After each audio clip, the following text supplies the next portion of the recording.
Komið sæl og verið velkomin á Markaðsdag Iceland Seafood. Logi Bergmann heiti ég og ætla að vera með ykkur í dag við heldur óvenjulegar aðstæður. En við þekkjum það öll og við ætlum að reyna að gera alltaf besta á því. Við ætlum að fara út víða völl, heyra í fólki út allan heim, við ætlum að fara á fiskmarkað, við ætlum að kíkja í búðir, við ætlum að sjá hvernig fiskur eldaður.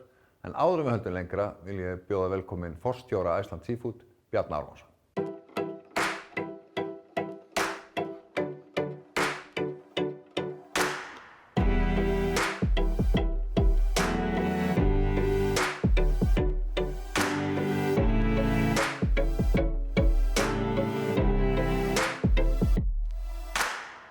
Ágæta samstarfsfólk nær og fjær. Ég vil endurtaka orð Loga Bergmanns og bjóða ykkur öll hjartalega velkomin á þennan markaðsdag Iceland Seafood. Og það þarf ekki að orðlengja það að við lifum hér á fordæmalausum tímum og þess vegna markaðsdagur Iceland Seafood með öðru sniði heldur en hefðbundið En vonandi færir það okkur fram veginn og gerum hlutina bara með nýjum hætti og þeim hætti sem að þjónar þeim aðstæðum sem við búum við hverju sinni og það jú okkar hlutverk. Við ætlum að nota þennan markaðsdag í dag til þess að bjóða ykkur í heimsókn. Bjóða ykkur til þess að koma í okkar dótturfyrirtæki á erlendu grund sem eru með fullvinnslu starfsemi og að vinna okkar afurðir þá lengra eða meira og nær neytandanum. Og dagurinn í dag svolítið helgaður því að veita svolítið innsýn inn í það starfsumhverfi sem við búum við, inn í þessi fyrirtæki sem að við höfum annaðhvort fjárfest í eða byggt upp frá grunni á okkar helstu mörkuðum. Það vonandi líka veitir ykkur svolítið innsýn inn í hvert við erum að fara og hver okkar áhersluatriði. Og þetta þykir okkur síðan vænt að heyra ykkar endurgjöf á því hvað ykkur finnst það hvert við erum að fara.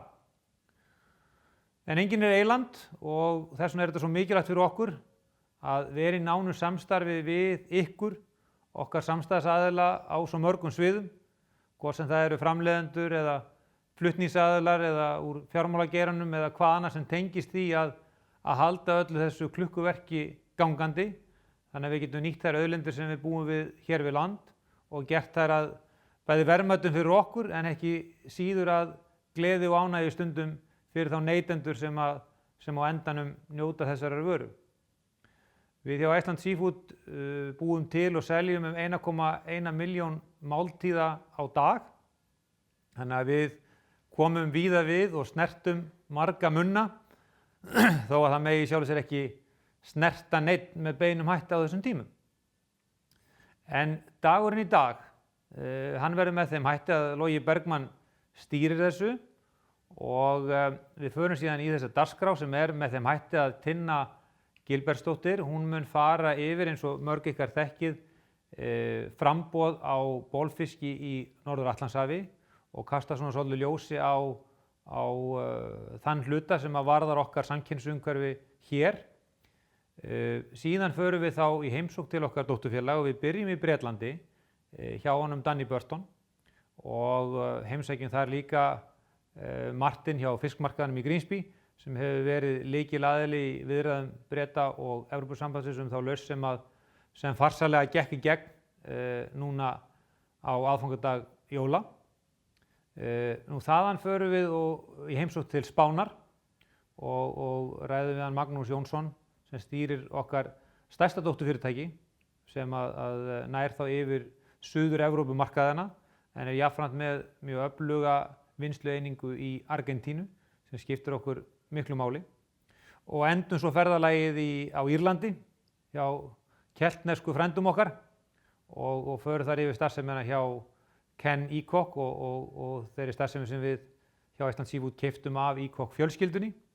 Og hvernig sá markaður og hvaða tækifæri hann býður upp á og svo reynum við svona í lokin að ramma þetta allt saman inn og ég vona að þessu loknu þá séu þið með betri mynd af því hvert Iceland Seafood að fara og hvað okkur finnst við hafa lært á þessum tíma og hvernig við upplifum markaðinn og það auðvitað alveg augljóst að þessir COVID-tímar og í tilfelli Bretlands og Írlands þessir Brexit-tímar hafa auðvitað sett verulega mark sitt á undangengið ár og sömuleiðis þar sem við sjáum núna næstu mánuðina og misserin.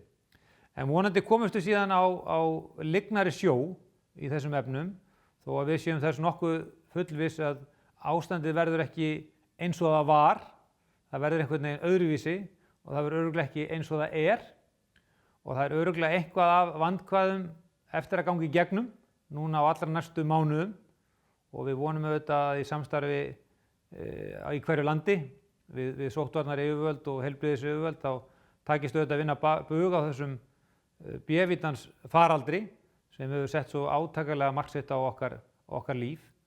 En við þurfum líka að horfa til þess að við getum lært eitthvað af þessu. Við getum litið á þetta sem tækifæri og eitt af því sem við höfum horft til hjá Iceland Seafood það að við höfum náð betri jafnvægi í okkar starfsemi. Það er að segja bæði í hvað það varðar hvaða dreifileiðir við notum. Það sé meira jafnvægi í smásölu og í heildsölu. Það er að segja sem lítur þá inn að þessum svokallaða food service þætti og eins hvað varðar það að stýra því inn á hvern markað sem hvernig við kaupum inn, hvernig við vinnum vöruna og hvernig við dreifum henni. Og þannig teljum við okkur vera með heilbrigðara fyrirtæki eftir sem áður og sömuleiðis trúum við því að þar með eigum að geta verið meiri og betri samstarfsaðili fyrir framleiðendur hér á landi heldur en við höfum verið áður þó við teljum okkur hafa sjálfsögðu verið góðan samstarfsaðila hingað til. Þá þetta allt bara liður í því á þeirri vegferð að gera alltaf hlutina aðeins betur og skilja við heiminn aðeins betri heldur maður kom í hann.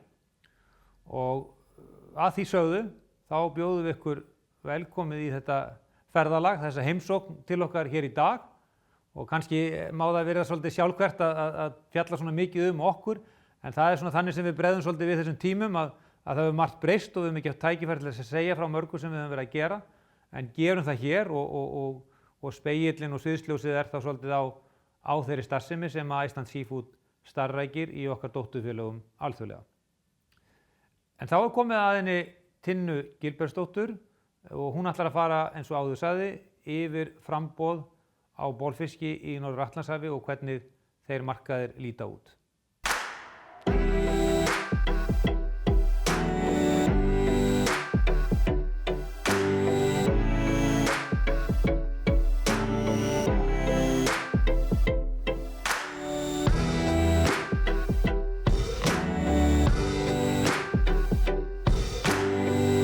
Góðan daginn, Tinna Gilbertsdóttir heiti ég og starfa á uppsjávar- og sjófrystisviði Iceland Seafood.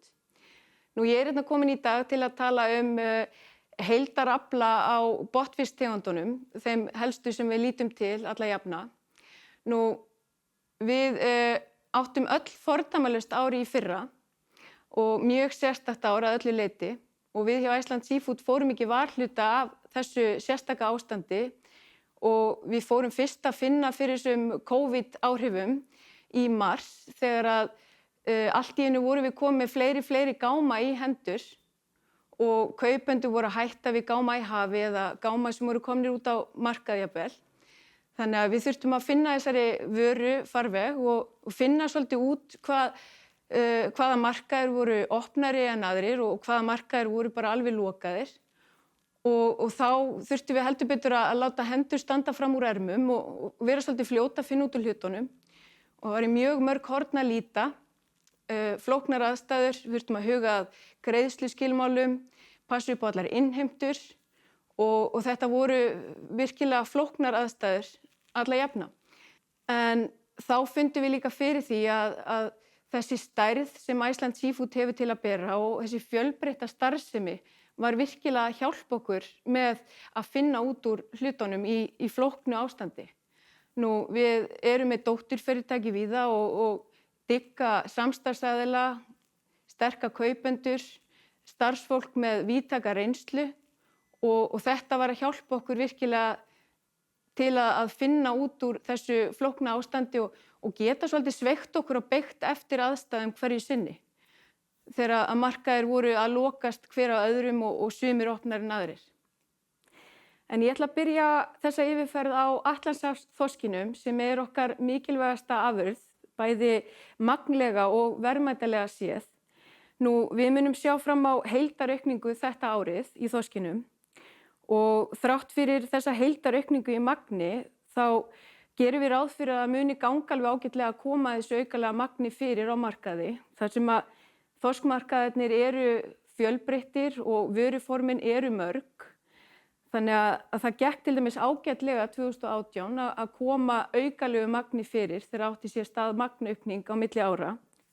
Norðmenn munu til dæmis halda áfram að framleiða mest af sínum þorski sem hausaða afurð og senda hann í vinnslu til Kína.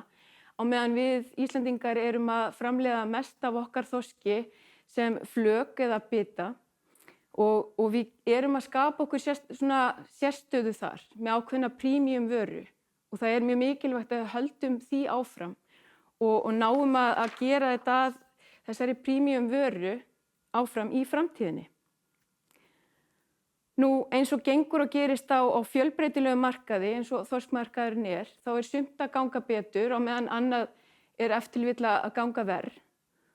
Og ferski fiskurinn í þorskinum að ganga bara mjög vel á þessum COVID-tímum og sérstaklega í retail-bransanum. Og þá erum við að horfa til dæmis til að hann að ganga vel inn á Norður-Evrópu og ég veit til dæmis að mínir kollegar í ferskfiskdeildinni í okkur eru með meiri hausverk yfir flugleiðum frekar en sölumálum. Sala inn á veitingahús í þorskinum hefur hins vegar verið að ganga síður, eðlilega þar sem að veitingahúsageirinn meira og minna lokaður í Evrópu. Til dæmis í Suður-Evrópu mikið af þorskinum að fara inn á veitingahús þar og þau eru mikið til lokuð og það mun í sjálfu sér ekki skila neinu ef að þorskverð lækkar, það mun ekki opna veitingahúsin aftur. Það ákveðin sigurvegari til dæmis í þorskinum sem fish and chips markaðurinn í Bretlandi. Þar salan búin að ganga vel og verðin eru búin að halda sér þokkalega vel í gegnum COVID og við erum að sjá góða sölu þar.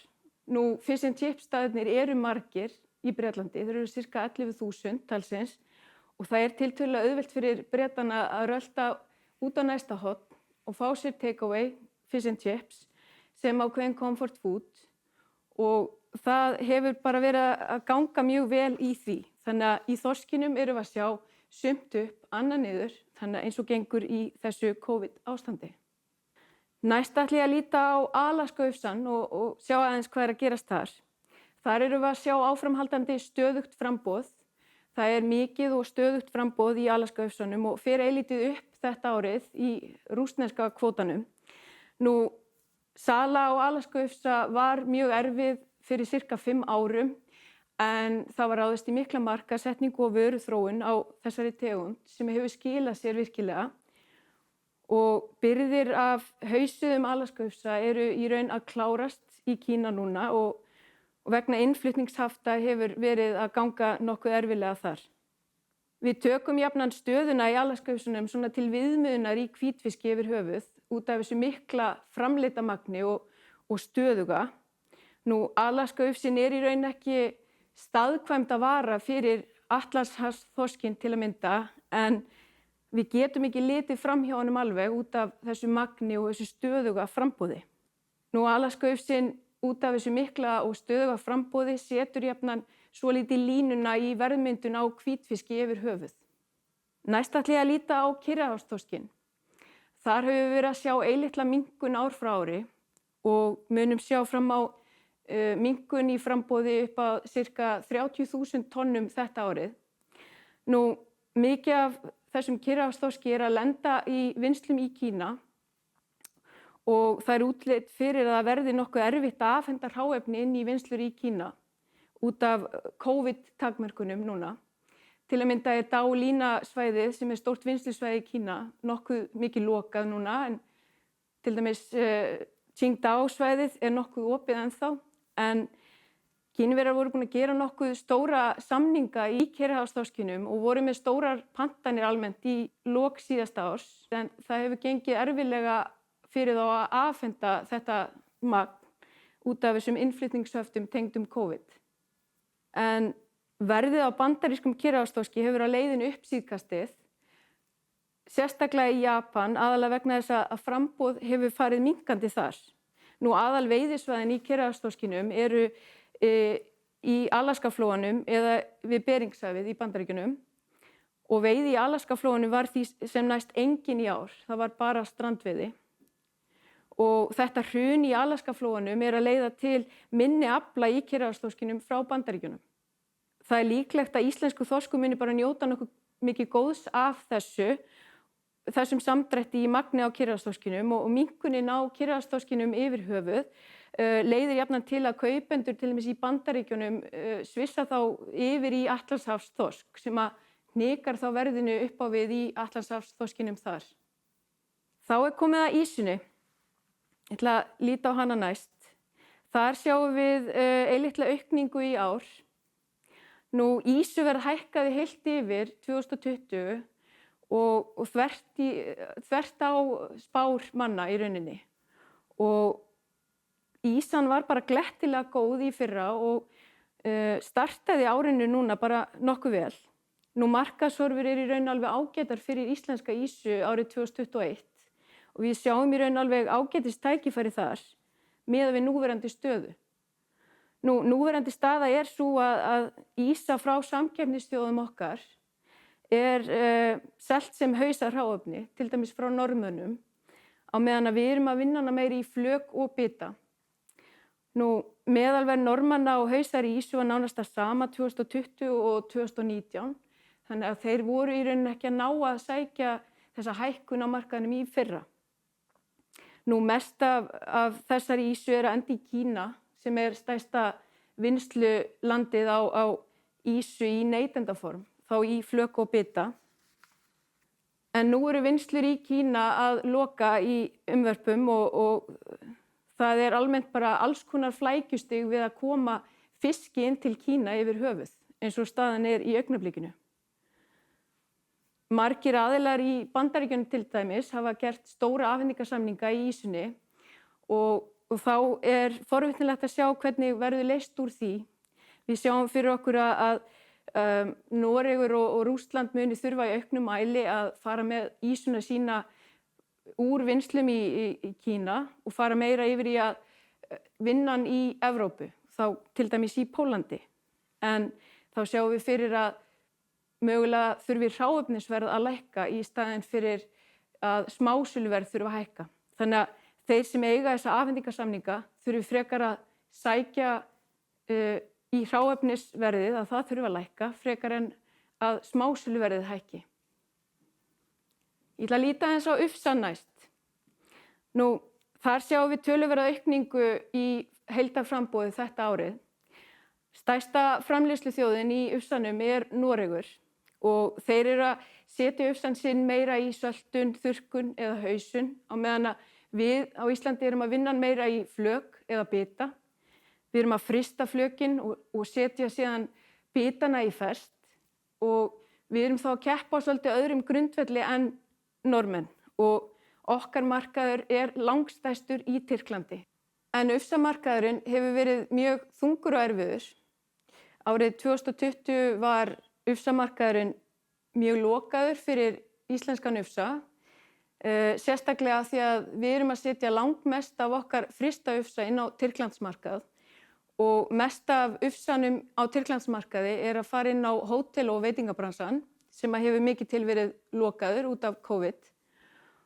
Og þá er mjög forvitnilegt að sjá hvernig fer í ár af því að ufsamarkaðurinn í Tyrklandi er mjög tómur og þá þarf ekki nema að fari almennilega af stað einhverjar bólusetningar og ferðaviljinn hnykist upp að ufsamarkaðurinn taki þá við sér. Þannig að það getur verið nokkuð stutt á milli að við séum með litla eftirspurn í ufsanum yfir í að það sé bara nokkuð sterk eftirspurn eða mjög sterk í rauninni í ufsa inn á Tyrkland. Þá ætla ég að líta næst á karfann. Við sjáum fram á heildaraukningu í ár upp að sirka 5.000 tonnum. Það hefur verið að eiga sér stað aukning undanfarin ár og verður einnig þetta árið. Varðandi svona söluhorfur, þá sjáum við engar stórkostlegar breytingar þetta árið.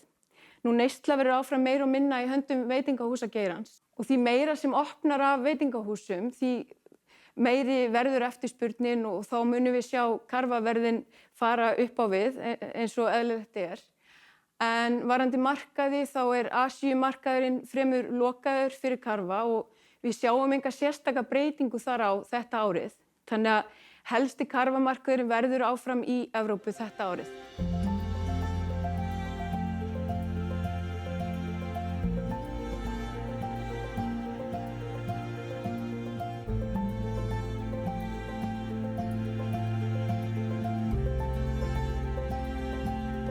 Well, I think the connection between Grimsby particularly and Iceland is very strong, and we totally rely on Icelandic fish. We have done now for some time, and it's part and parcel of the way we operate, and hopefully for our Icelandic suppliers it's part of the way they operate too. It's a very key part of the supply chain to the UK as well. So Icelandic fish coming into Grimsby is not only a requirement in terms of keeping this business going and keeping the Grimsby fish market going, but it goes into the UK and into all the fish and chip shops and everything else. So all the fish is required, it's used, it's appreciated.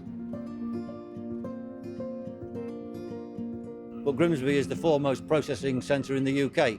This area has got a great history and heritage of fish processing, and that came about because of the fish from Iceland and the vessels that used to land here. So anybody who's serious about fish processing would be in Grimsby. There's great facilities, great services, everything connected to fish processing, anything that you'd want to have in terms of being able to run a fish processing business. There's great distribution and there's great imported fish coming in from all parts of Europe. So being in Grimsby is very much a key to anybody who's serious about fish processing. Brexit is there'll be some complications because of the communication and the paperwork that's required for exporting fish and importing fish. But I think what's already happened is that we've had great links with Iceland.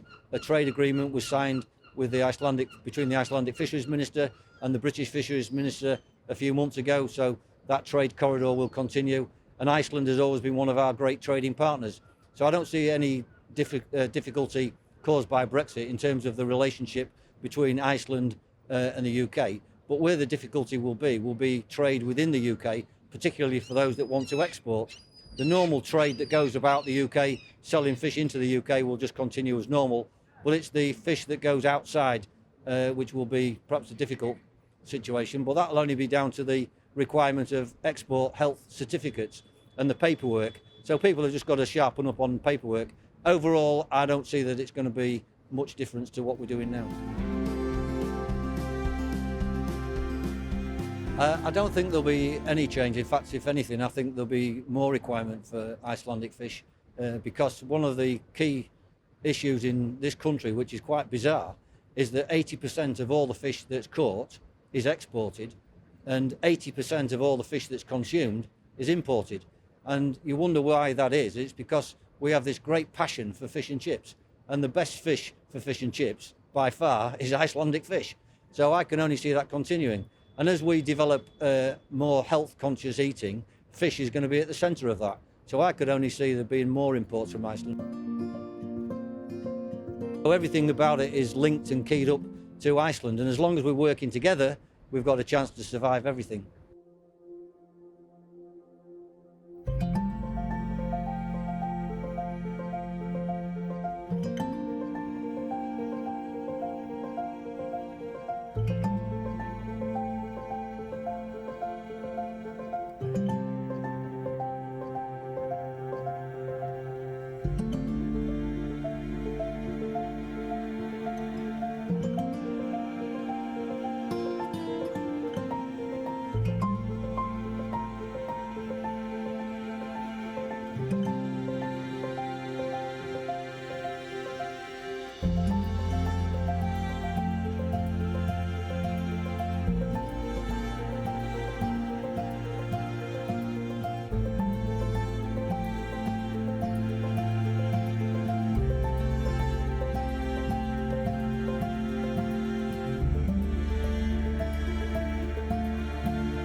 Well, first of all, what can you tell me about your company, your business, the business you're in out there in Grimsby?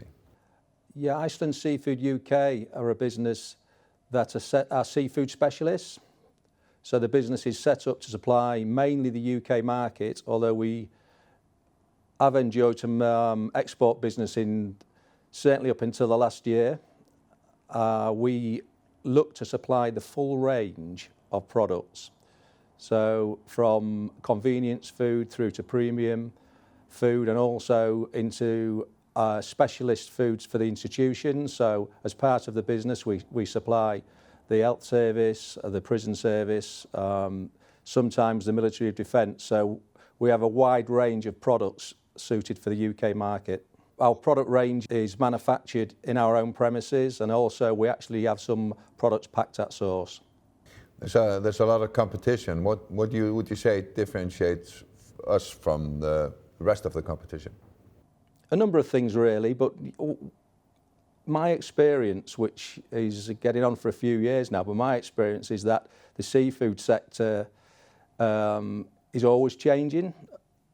Or certainly always changes because of the raw material. It's driven by the availability of raw material on one hand, and also by customer perception and customer trends on the other hand. And I think the way I've always described to be successful in this sector, in this industry, we need to be very flexible and be able to roll with the challenges, take advantage of the challenges, and turn what sometimes some people say are negatives, turn them into positives. And we've been able to do that over the years and always run a successful seafood business. There's been a lot of changes in this in the seafood business. How important is it to listen to the customers and well, maybe the suppliers as well? Yeah, I think both. You have to listen to both. The customers are the sector is very, very competitive. So all of the customers are looking for an advantage, and we have to try and give the customer an advantage, whilst at the same time, we always must pay a good price to the suppliers because fish is a finite resource. So it's a balance of making sure that we have strong raw material suppliers who work with us to ride any short-term or even medium-term issues, but all the time make sure they supply the fish, because one of the most expensive fish, as we always say to our customers, is having no fish. So we always have to be able to supply, regardless of weather, regardless of seasonality. They must have something on the shelves. That can be hard, I can imagine.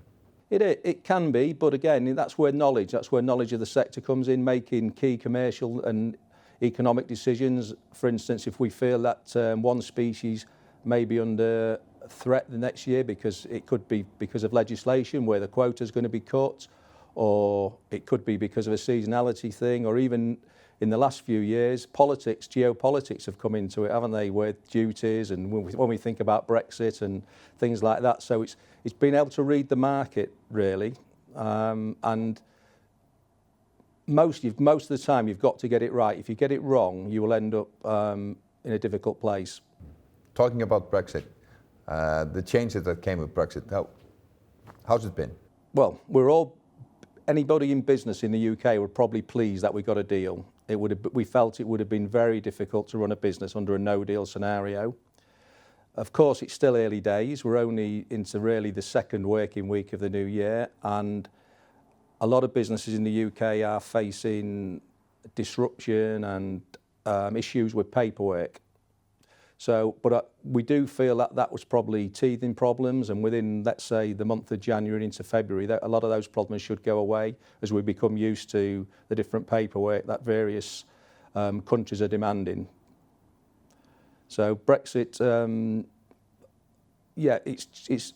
it's causing some challenges for our businesses at the moment. So you've been in this business for a long time, and it's a changing business, and now we have to think about things like ESG, and how does that come into your work? Oh yeah, it's absolutely vital that everything we do has got to be seen to be sustainable. We've got to do all of the right things at every level, whether that's buying fish supplies that are sustainable, running through to packaging, making sure that our suppliers are following, particularly in the some of the less developed countries where we buy some of our product from, we have to make sure that the employees are treated ethically. So it's very important nowadays, and that's a growing agenda. It's an agenda that's not going to go away. And with our portfolio of customers, which we've got some, what we use in the UK, we'll say the blue chip companies. So these companies, of everything we do, we've got to be seen to do things in the right way. When do you first remember the Icelanders in Grimsby? It feels like Icelanders have always been part of my life. I was born into a fishing family, so my first recollections of Icelandic vessels was a young man going down on the docks with my father and seeing these quite large vessels with these guys who spoke a funny language. So that was my first recollection, but my first sort of understanding of Icelandic fish and the issues that go around it was the cod wars. In the early 70s, I would be about 10 to 12 years old, and I can remember the cod wars being a big issue in Grimsby and of course in Hull, two of the biggest fishing ports. And I can remember a lot of debate, not really understanding it, but almost, I can remember sort of black and white footage then, or coloured footage of what we used to call gunboats, which was the Icelandic, I'm not sure what you call them, but patrol vessels. And they were sailing over the warps of the fishing nets and cutting the nets of the Grimsby trawlers. So and all this was used to be in our local press, and it was the talk of the town. And it was obviously around about the 200-mile limit or the 50-mile limit initially. And it was, yeah, there was a lot of the local people were saying, what we're going to do, there won't be any fish left in Grimsby if we don't get Icelandic fish. And it's true, when I look back, I didn't know this at the time, but when I look back, a lot of the fish was caught in Grimsby from around Icelandic waters. So there was always a lot of Icelanders in Grimsby. Yes, we used to get Icelandic vessels land. One recollection I do have is around Christmas time. We perhaps in those days, before internet shopping, there was probably 2 or 3 toy shops in Grimsby. And I remember my mum saying, if you needed some new toys, you had to go in before the Icelandic vessels, because the Icelandic vessels, they would land the fish. I think they used to come in December on purpose so they could buy things for Christmas, and they would buy all of the bikes at the toy shops, and that was a thing I remember as a kid. Obviously very important as a young man to make sure that we got the toys we wanted, but lots of stories in the family around, the Icelandic fishermen used to come in, and there was one street very near the docks that had a lot of bars in, and the Icelandic fishermen used to frequent that street and bring a lot of money to the town. So yeah, they've got a lot of strong memories of Icelandic fishermen and Icelandic fish. And talking about the bringing money into town, how important is the Icelandic investment for a town like Grimsby? It's huge. It's huge for this sector in particular, because Grimsby now is still it's got the largest cluster of seafood businesses in the UK. Whilst we've probably got one of the smallest fleets now, we haven't got a lot of vessels. Icelandic fish is still driving a lot of the seafood processing in the town. And then this building we're sat in today was owned by a Grimsby company up until perhaps 8 years ago. Then it was taken over by a meat company. They didn't do very well with it, and there was 300 jobs lost in this very premises we're sat in now. And clearly the investment through Iceland Seafood is fantastic for the town. It's great for the sector. We're already employing over 120 people in the new site, so it's creating prosperity for the town. It's a growing business. I mean, there's a lot of mergers, and there's always something going on. What do you think would be the logical next steps for you guys? Well, we've just moved into the new site, so following a consolidation period, what we're looking to do is to grow across a number of sectors. So at the moment we're working on what we call value added, which is coated fish, and we're also packing prawns and packing chilled fish. We've got without telling our competitors who may see this, so without telling them exactly what we're doing, but we've got plans to grow our markets. We're unusual as a business because we're one of the few large seafood businesses that actually supply there's two distinct sectors in the UK market. There's retail, clearly there's supermarkets and where people go out to buy food, and then there's the food service market, as we call it, which is the catering market that sells to pubs, restaurants. That sector is where we pick up our institutional business. We're unusual in that we do both of these. So we're looking to grow our business, look at different supplies. A lot of in the food service sector in particular, a lot of Icelandic fish is used there. So that's something that's clearly of interest to us. Now we've got the backing of Iceland Seafood. What about the fish and chip places? Yeah, I get that is an area to target. The fish and chip shops nationally, unless you are a fish and chip shop sat next to a port where you can actually probably get enough fresh fish. So very few places that you can do that now. Most fish and chip shops rely on frozen at sea because it's the best quality and it's consistent. So clearly there's a lot of frozen at sea fish comes out of Iceland, which is something we'll be looking at. But what do you have? I mean, you had to adapt to all sorts of things in the COVID period. How did that change the business? The current challenges we've got, obviously COVID's a very difficult thing to deal with. We're a business that needs a lot of people, so everything we do, we are, as we speak now, we're probably in one of the toughest periods for the UK. We're going through our second wave.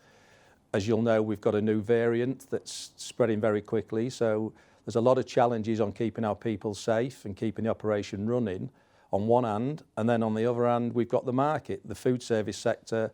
Clearly, people aren't allowed to eat. Schools are shut, or a lot of schools aren't taking the full complement of children.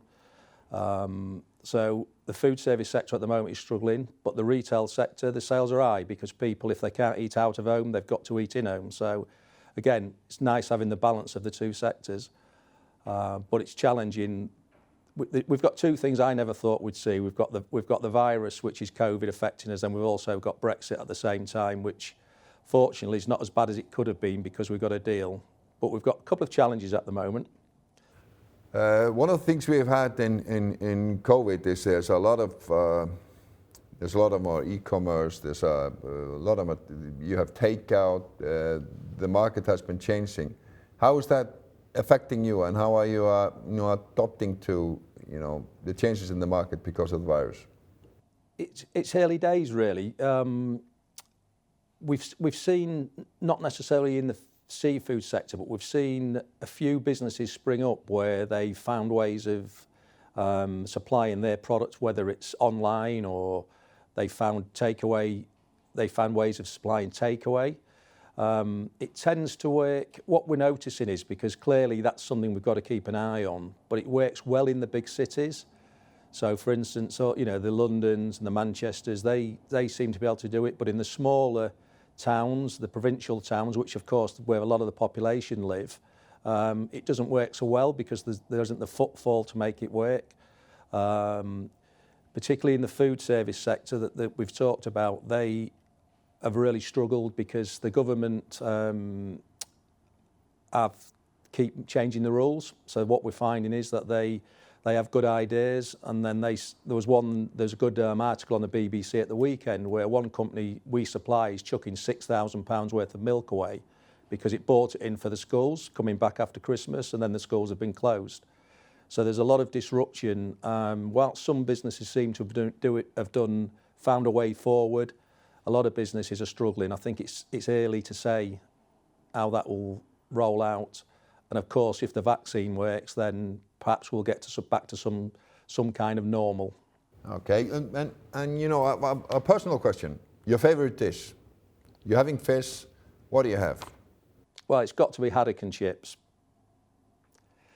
There's a real split. There's a real divide in the UK. Around the coast, and particularly in the north and Scotland, people eat haddock, and then when you get to the Midlands and down south, they eat cod. I like both, but if I had to choose, if I was on a desert island, if it's a desert island dish question, I would have haddock and chips. Þessar aðstæður, Bjarni, Brexit árum saman og svo beint í COVID, þetta ekki óska staðan til að reka eitthvað að Bretland? Nei, þetta bara búið að vera erfitt, það alveg hægt að segja það eins og það er. Og við fórum út í það, semst ákváðum það snemma á þessu ári að sameina þessi tvö fyrirtæki sem eru þá þjónusta smásölugeirann og síðan þess að við köllum svona food service, og í þessu nýja verksmiðjuhúsnæði okkar í Grimsby sem við keyptum í byrjun mars, bara lítið vissu við þá hvað væri framundan. En þetta fólk sem á mjög miklar þakkir skildar, bæði í stjórnendahópnum og almennt starfsfólki í fyrirtækinu, það er búið að lyfta algjöru grettistaki. Búið að byggja upp þessa nýju verksmiðju sem við erum öll mjög stolt af í dag á ótrúlega stuttum tíma og við krefjandi aðstæður. Þannig að já, þetta er alveg búið að vera, þau hafa svolítið farið úr öskunni í eldin úr þessu Brexit umræðu allri í þetta COVID ástand og samt Brexit hangandi yfir. Þannig að þetta er búið að vera krefjandi og taka mikið á, og ég veit nú ekki hvort það sést svo sem á fólkinu, en það má nú sem dæmi nefna Dunn sem þú varst að tala við, ég meina hann fékk COVID fyrir nokkrum vikum síðan. Þannig að það er kannski svona sem dæmi þennan raunveruleika sem þetta fólk býr við. En það er að ná árangri og það er að byggja upp Iceland Seafood til framtíðar. Þessi fiskmarkaður í Grimsby, hversu mikilvægur er hann fyrir okkur? Sem afmarkað fyrirbæri er hann ekkert ofboðslega mikilvægur. En það sem hann stendur fyrir, sem er í rauninni þessi viðskipti með fisk á opnum markaði milli kaupenda og seljenda er mikilvægur, og það er klárt að í þessari Brexit umræðu hefur Martin og hans fólks verið lykilfólk í þessu debatti milli Evrópusambandsins og Bretlands.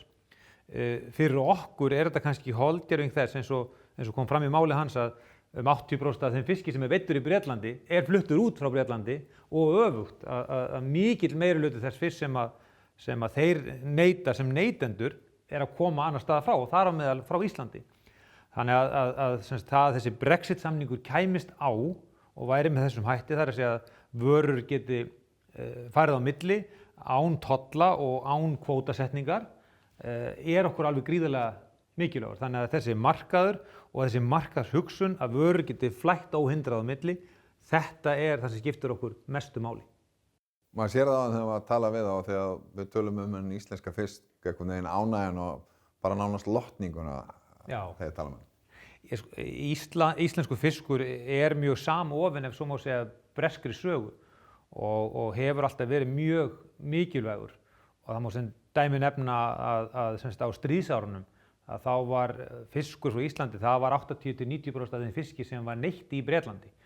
Og þrátt fyrir þorskastríðin þá hefur verið alveg gagnkvæm virðing milli landana á mikilvægi íslensks fisks, og Grimsby sem einu sinni var stærsti sjávarútvegsbær í heimi fer úr því að vera þá svona frumvinnslubær og útgerðarbær yfir í það að vera það sem kallast secondary processing, eða svona áframvinnsla eins og þessi brauðun á sjávarfangi og þá dreifingamiðstöð inn á allt Bretland. Og þetta er hlutverk sem að Grimsby mun halda áfram að rækja, og þarna er þá fólk sem hefur mikla þekkingu í þessum efnum, hvort sem það er á framleiðslu, frystingu, dreifingu eða öðrum þessum þáttum sem eru okkur svo mikilvægi í virðiskeðjunni við að fá sem hæst verð fyrir þann fisk sem við erum að framleiða og veiða hér frá Íslandi.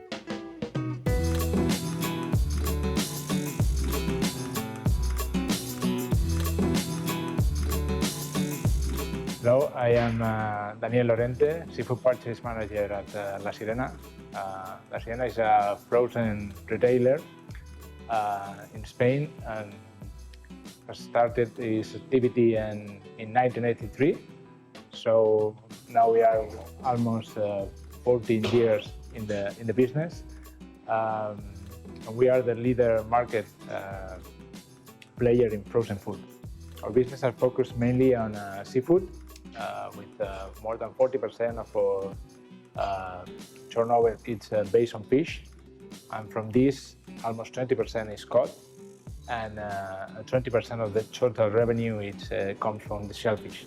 So we have a lot of assortment in frozen food, more than 900 SKUs, but the the best specialized food is from fish and shellfish. La Sirena, we work with all the cut and its different parts. We take the loins, the center part of the fish, and the fillets, the tails. And we also present the product with different salt points. Without salt, natural, light salted with a hint of salt in the product, and then desalted, which is very appreciated here in Catalonia. And it's mainly, you can find it mainly in the fresh market, but it's not common in frozen. We have the wider assortment in cut of the market, with almost 20 SKUs, with different cuts and different parts of the fish and salt finish. The top sales product is this one, which comes from Icelandic Seafood Ibérica and was developed together with La Sirena. This is a high value product because of it's processed fresh, as you can see in the cut, and this preserves the original taste and the organoleptic characteristics of the product, which is under the premium brand in La Sirena. For the future, we think that despite the restaurants will open again and people will travel and everything, part of these customers that we gained during the pandemic will keep with us because they trust the product in La Sirena, they trust our quality, and they trust our partners. That means the suppliers like Icelandic, because they give us not only the product, but the trust that we are linked to the origin, which is Icelandia, and it's very, very important for La Sirena, like Norway with the salmon.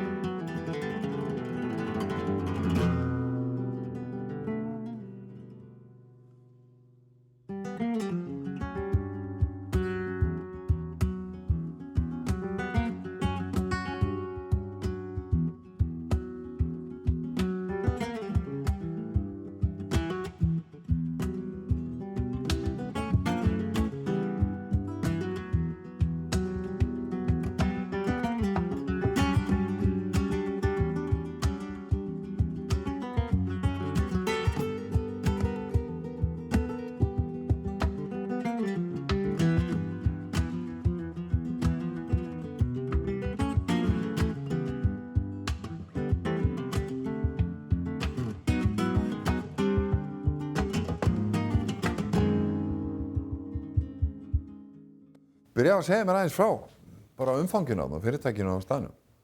Já, við erum núna staddir í rétt fyrir norðan Barcelona, stað sem heitir Vila de Cabals. Þar erum við með vinnslu og geymslu. Svo erum við með náttúrulega sölumenn út víða völl á Spáni, Madrid, Vík, og erum við með skrifstofu og þar erum við einmitt líka með geymslur. Við þurfum að hafa stórar geymslur og við leigjum þær part, en við erum einnig með okkar eigin.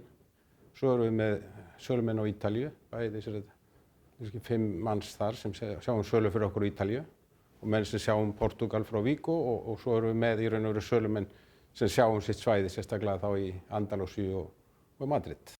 Þessi markaður svolítið frábrugðinn svona kannski öðrum mörkuðum eins og Bretlandi.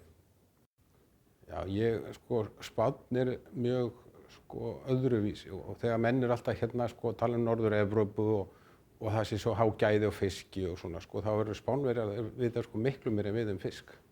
Það bara þannig að þú fer út í fiskbúð og þá mest megnis þetta heill fiskur, að því að fólk vill sjá í augunum hvort að fiskur sé góður, hvort er nýr og ferskur. Svo aftur á móti þegar ég sjá flak, þá byrjaði strax að hugsa, heyrðu, hann var ekki nógu góður þessi til að selja hann heilan, við seljum hann sem flak, og hvað þá eins og hérna svo flott að sjá henni í fiskbúðum með karrísós og eitthvað, þá myndu þeir hugsa núna, það var líka vond lykt á hann, þannig að það þarf og bragðið, það þarf að bæta bragðið með einhverju karrísósi eða eitthvað. En þetta svona aðeins að breytast, fólk vill líka fara að fá svona flakað eða bita, og þetta svona markað sem meira breytast rólega, en þetta samt að koma sko, af því að þú getur ekki, þú kemur í fiskbúð og þú sér það einn og undan þér, þá þýðir það kannski 20 mínútur, af því að það er verið að flaka og það er verið að byrta og meðan sem sagt fólk að flýta sér og vill bara taka með sér bakka sko. En auðvitað hafa súpermarkaðirnir verið að sækja í sig veðri og það er kannski, sko, þeir fara meira í innan eldisfisk. Því það er alltaf, hann er alltaf til, hann er alltaf svona svipuðum verðum og svona lógistíkin er bara þægilegri sko. Aftur á móti þess að vera að veiða sko, bæði Miðjarðarhafinu og bara út allt sem er að fara sem sagt í fiskborðið. Það er svona sko meira kannski sambland með eldi og sem sagt viltum. En hann er alltaf að sækja meira á þessi sko sem er ræktaður og það er sem sagt eins og sandhverfa eða barrinn og bassi, laxinn, náttúrulega kræklingur. Þetta er að verða alltaf meira og meira stærri partur af fiskborðinu. Svo náttúrulega stóru munurinn, það er þessi saltfiskur. Sem að, þú veist, hvernig eru bara hlutvöllin þar af saltfisk og ferskum fiski? Saltfiskurinn, þetta er náttúrulega búið að vera bara í aldana vís á Spáni og þeir vilja ekkert hætta þessu því þeir finnst hann góður. Sko. Þetta er ekki eins og var, sko, saltfiskur er saltfiskur af því að það þurfti að flytja hann og þetta var eina leiðin til að geyma hann. Sko. Þeim finnst hann góður svona eins og hann er og hann er það náttúrulega alveg rosalega góður. Sko. Og þeir kunna svo vel að matreiða hann og útvatna hann. Við venjulega, sko, við borðum saltfisk hérna á Íslandi og hann var alltaf brimsaltur. En þetta er ekki kallað saltaður þorskur, heldur þetta bacalá, það er bara sérnafn. Og þeir náttúrulega taka saltið úr hann, hann er orðinn í raun og veru sko, nær ósaltur. Þeir eru útveðan kannski sko 4-5 daga. En þetta er hefð sem hefur náttúrulega, sko, ég veit ekki hvað langt við förum bara þegar Baskarnir voru löngu áður en að Kólumbus fór kannski til hérna Ameríku, sko, þá voru þeir að veiða þarna einhverstofinn Nýfundnaland, sko, þannig að þetta er alveg í blóðun hjá þeim og þetta hefur verið náttúrulega annars þar í Evrópu nema á þessum svæði Suður-Evrópu þá halda þær áfram að þeir vilja þetta, þeim finnst þetta svo gott. Þeir vilja íslenska saltfisk. En það er náttúrulega lík út af því að þetta er náttúrulega besti saltfiskur. Þetta er náttúrulega ekki margir sem er að veiða línuveiddan fisk og salta. Þannig að sérstaklega sem er Katalónia, Madrid og Baska hér að það er eina sem þeir vilja, það er íslenskur. Sko. Léttsalta, það er bara hlutur sem að þekktist bara ekki. Nei, léttsaltað þetta kemur það byrjar svona kringu 92-3 og þá var verið að gera pröfur hérna á Íslandi og ég held að það hafi nú verið aðallega til þess að fara fram hjá tollagjöf, það voru þannig að það var einkaleyfi á sölu og saltfisk en aftur á þetta fór í gegnum Frakkland og það var Iceland Seafood það var hérna sölumiðstöð hraðfrystihúsinu sem var með skrifstofu í París og þar var hérna Hjörleifur Ásgeirsson sem að síðan var sá sem stofnaði fyrirtæki á Iceland Ibérica á Spáni og hann var að byrja að selja þetta inn á Spánamarkað og þessi hefðbundni saltfiskkallar, þeir vildi ekki sjá þetta. Sko. Þannig að þetta er raun og veru byrjar dálítið þannig að hann er að kynna þetta til dreifi aðila á veitingahús sem eru kannski í kjöti, grænmeti, ís og öllu og þetta var náttúrulega mjög hentug vara. Það er bara þýðir hann upp og þá ertu komið tilbúin í eldum. Og þetta er ekki meira en hvað, svona cirka 30 ára gamalt í raun og veru. Sko. Svo eru það sem Spánverjar hafa, það eru þessar hefðir, Spánverjar og Portúgalar, bara jól og páskar og svona, en það er eitthvað sem við höfum náð aðalega okkur að.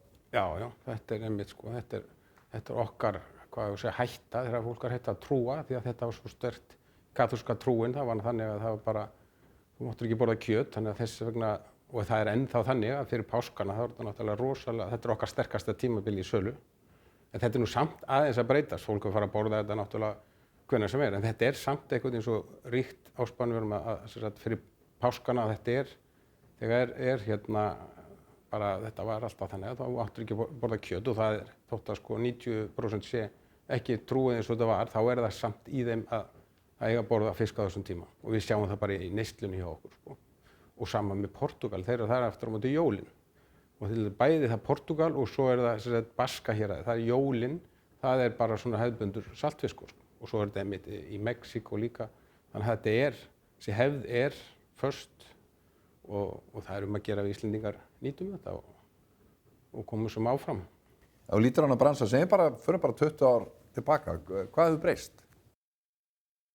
Hvað hefur breyst? Það náttúrulega sko bæði hérna heima, þetta orðið náttúrulega miklu færri og öflugri fyrirtæki og það sama svo sem þetta að gerast á Spáni. Sko. Þetta var mikið til svona þessi dreifingaraðilar, voru svona fjölskyldufyrirtæki. Núna þetta stækka þessi fyrirtæki að vera stærri, þannig að þau vilja bindast sko sterkari fyrirtækjum líka. Það mjög mikilvægt fyrir einn dreifingaraðil á Spáni að hans byrgi sjá hann vöru alltaf. Hann ætlar ekki að kaupa í janúar til þess að eiga út árið. Hann vil ekki hugsa það, hann vil bara að það sé eitthvað búinn að hugsa það fyrir sig. Hann vil bara kalla og fá brettið á morgun eða kassan og það þess vegna sem við höfum svona náð að breytast líka þannig að við erum að byrgja upp mikið magna fiski sem verðum til þess að menn vantar aldrei fisk. Þótt að sé ekki veitt einhvern langan tíma á Íslandi, þá erum við alltaf með þjónustu við okkar kúnna og það kannski þetta svona sem hefur að breytast. Auðvitað hefur að breytast líka á Spáni að fólki að borða meira úti.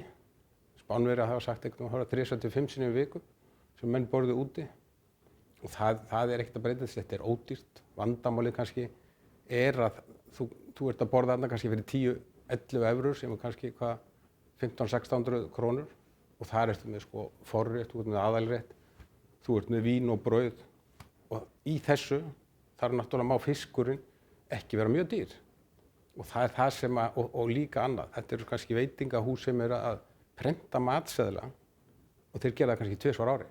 Þannig ef þeir ákveða að setja þorsk sem við náttúrulega okkar starfi að ýta áfram, þá þýðir það ekki að það má náttúrulega bara aldrei verða þannig að þeir eigi ekki þorsk.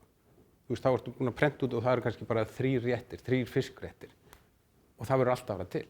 Aftur á móti ef að þeir hafa einhverja svona tilfinningunum fyrir því að þetta gæti, að verðin gæti að vera breytast eða þetta gæti orðið erfitt að fá, þá bara taka þetta út og setja annan fisk og þetta það sem við þurfum að passa sko, því þetta svo stór þáttur í sko neyslun á Spáni þessi eins og við kallum menúmarkaður þú veist hvað, þeir borða 2-4 eitthvað svoleiðis og þar mjög algengt að fólk fari út að borða bara nær til á hverjum degi sko. Ekki erfitt að ná framleiða út úr svona markaði sem selur vörur svona ódýrt og krefst þess að alltaf sé nóg framboð? Jú, þetta algjörlega járn í járn og þetta þýðir náttúrulega auðvitað bara við það að geyma fiskinn og afhendan og svona við þurfum okkar marginu en þetta við náttúrulega lifum á því að þetta svo mikið magn hjá okkur sko. Við vorum að selja í fyrra í COVID, þá var þetta eitthvað 120 milljónir evra og það ekki bara þorskur sko. Við erum náttúrulega við eigum vinnslu í Argentínu og höfum verið að taka Argentínurækju, þetta villt stór rækja, hágæða rækja villt, þannig að hún mjög vinsæl á Spáni og við erum með vinnslu þar sem hefur líka svona sett meiri lappir undir fyrirtækið okkur varðandi það að við erum að styrkja það að okkar kunnar geti fengið sér mest frá okkur sko. Og það ekki bara Argentínurækjan sem hefur verið að vaxa mikið hjá okkur, þetta eru stór þáttur í okkar viðskiptum. Svo erum við einnig að kaupa Tyrklandi eða Túnis og Kína og Indlandi og þannig að þetta þýðir það að við erum að mjög stórt og breytt vöruúrval til þess að okkar kunnar þurfi ekki vera sko hringi marga sko. Þeir vilja ekkert þurfa að hringi í sko 50 aðila til þess að fá afhenda þeirra kunnar sem eru veitingahús. Nú hefur þetta breyst, COVID breytir náttúrulega þessum markaði töluvert. Hvernig hefur þessu breyting komið með ykkur? Sko það akkúrat það, sko COVID náttúrulega hérna í mars, þá var öllu lokað og þá var öllu veitingastöðum lokað, þannig að hjá okkur datt náttúrulega salan algjörlega niður og hjá okkar viðskiptavinum. En fólk heldur áfram að borða á, þannig að búðirnar hafa verið að gera mjög gott þetta ár og þeir náttúrulega var til þess að búðirnar hafa verið að auka sölu hjá þeim í bæði fristum og fersku og það líka þannig að maður að sjá það að sko veitingastæðir hafa verið að þeir sem hafa verið svona að fylgjast með hvað að gerast og bara í staðinn fyrir að loka þá hafa verið að svona þróa þetta take-away. Þannig að nú þú getur meðan á þessu stóð þá gafst þú hringt og þá var bara tilbúin bakki fyrir því á veitingahúsunum. Og það var einmitt svo sérstakt, sko, einn sem þarna hjá okkur í nágrenninu. Hann var einmitt, þegar ég kom þá var búið að opna og leyfa að opna í hádeginu, sko, og svo var það nú lokað aftur og þá sagði ég, flott, er þetta ekki fínt hjá þig núna að búið að opna? Svo ég hef aldrei selt eins mikið eins og í COVID-inu. Af því að ég var með, sko, 50 borð, ég gat bara selt þau kannski 2 svar, mestalegt 3 svar, en aftur á móti við þetta take-away, ég gat verið vinna allan daginn og þannig að hann var sko selja svona, hann sagði 23% meira heldur en að vera að selja venjulega, sko. Þannig að það eru menn sem finna alltaf leiðir í svona sko vandræðum, sko, en aðrir náttúrulega fullt af börum þurft að loka og þetta verður erfitt, þetta er ekki, svona við vorum kannski of bjartsýnir, sko, þegar kom búið að finna bóluefnið, en svo er þetta að taka miklu meiri tíma, sko. Hvernig er að gera svona framtíðar áætlanir og sjá framtíðina þegar sko aðstæður gjörbreytast svona bara á markaðnum? Bæði stærðin á fiskinum og gæðin eru mjög góð hérna, þannig að þegar þetta gerist allt í einu, þá náttúrulega sitjum við uppi með mjög miklar birgðir sem við erum búin að vera að vinna úr allt þetta ár og er ekkert, við sjáum ekkert algjörlega enda á því, sko. En það er náttúrulega, ef við hefum vitað þá að þetta myndi vera svona lengi, að því raun og veru þá var alltaf að vera að tala um bara sko vikulega hvað var að fara að gera næst. Því að, hefðu þið sagt strax þetta verður bara út árið og hugsanlega, þá hefðu kannski farið í allt aðrar aðgerðir. Við náttúrulega höfum líka okkar svona skyldu við okkar framleiðendur að halda áfram að taka. Það var verið að veiða hérna að vera að framleiða, þannig að við þurftum að halda okkur áfram, sko.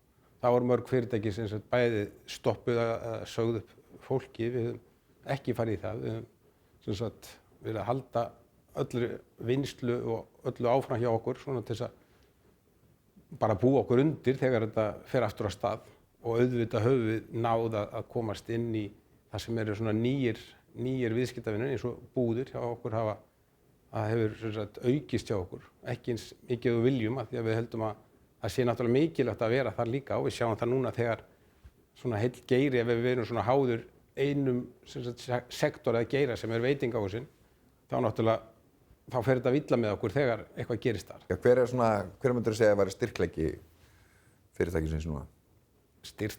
Sko það sem við erum þekkt fyrir á markaðinu, það er náttúrulega íslenski gæða, bæði saltfiskurinn og léttsaltaði þorskurinn. Þetta er náttúrulega styrkleikin það sem að fólk sækir í, en við náttúrulega höfum þurft að aðlagast það að vera með miklu breiðara vöruúrval. Og bara til þess að halda viðskiptunum, það er ekki, þorskurinn náttúrulega bara einn partur af þessu sem er að fara í veitingahúsin og okkar styrkur er náttúrulega að vera með svona öflugan aðföng í þorskinum og náttúrulega svo breytt vöruúrval. Fyrir utan náttúrulega starfsfólki, við erum með starfsfólk sem eru búin að vinna hjá okkur margir í 20 ár, sko. Þannig að það er gífurleg reynsla hjá okkur og það er náttúrulega þannig ennþá, þetta er maður þekki mann og þetta er heldur þessum áfram, sko. Náttúrulega, sko, margt sem hefur breyst á þessu tíma, bara sjálfvirknivæðingin hefur náttúrulega verið gríðarleg í þessum bransa. Hvernig er hún ykkar megin? Já, það er nú þannig að þetta er mjög mikið unnið höndunum. Við erum að saga, það sem hefur verið gert með hnífum hérna, þá er þetta með sögum á Spáni. Og það er kannski eitt af þessu sem við höfum lært í COVID, að það er náttúrulega starfsfólk og við höfum lent í því að þurfa að voru margir sem voru náttúrulega bæði í sóttkví og veikir, þannig að við lentum í því. Þannig að við sjáum dálítið fyrir okkur að reyna að sjálfvirkni væða hjá okkur í vinnslinu. Við höfum þegar til dæmis sett róbot varðandi kassa og maður sér náttúrulega kosti í því að sérstaklega á þessum tíma það náttúrulega við verðum að aðlagast nýjum og breyttum neysluvenjum og sérstaklega búðirnar, þær vilja náttúrulega hafa þetta mikið til bara í minni pökkum og til þess þá var náttúrulega hvergi hægt að sjá betri fyrirtæki eins og þau sem eru hérna á Íslandi til að hjálpa okkur í þeirri þróun, sko. Þannig að framtíðarsýnin er kannski meiri sjálfvirkni og svona meiri aðlögun í umbúðum fyrir búðir. Já, ég sé það og bara við sjáum það að það er náttúrulega sparnaður í því að geta látið vélarnar sjá það sem fólkið að gera í dag, sko. Og þetta verður það partur af framtíðinni hjá okkur. Svona bara í lokin, þú ætlar að fá þig fisk. Hver er uppáhalds fiskrétturinn þinn? mér, sko, fyrir utan saltfiski náttúrulega, ég þarf ekki að segja það einu sinni, en þá finnst mér til dæmis sandhverfan alveg rosalega góð. Og þá bara heil í ofni með kartöflum og lauk og búið, sko. Það er ekkert vesen. Þegar fólk segir að það sé svo flókið að elda fisk, það er bara kjaftæði, sko. Þetta er auðveldast það sem þú gerir. Bara getur eldaðan heilan þess vegna, sko. Hvernig sérðu svona framtíðina fyrir þér? Já, við náttúrulega höldum áfram á sömu braut og við þurfum náttúrulega við erum að fjárfesta núna í vinnslunni hjá okkur til þess að koma til móts við það sem að markaðurinn er að biðja og það þýðir náttúrulega það að við erum að